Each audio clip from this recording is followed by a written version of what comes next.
Hello friends, मैं safe Nikunj Jain from Jainam car decor. आज हमारे पास आई है मारुति सुजुकी सियाज कार। जो कार टाइप 1 मॉडल है, जो सियाज का जो पहला वाला मॉडल था, जो कार के अंदर हमने पूरा रिपेंट किया हुआ है। और कस्टमर की ये जो कार थी वो एक्सीडेंटल कार थी, जिसके अंदर डिक्की जो थी वो डैमेज थी, front bumper rear bumper damage था, साइड की पैनल डैमेज थी।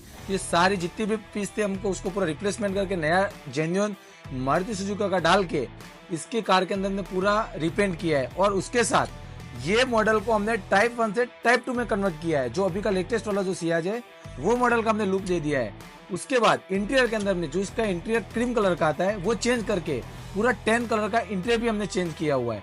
उसी के साथ इस गाड़ी के अंदर हमने जो गाड़ी हमारे पास किस मॉडल पे आई थी और हमने किस मॉडल पे चेंज करके दिया है वो आपको इस वीडियो में चेकआउट करवाएंगे।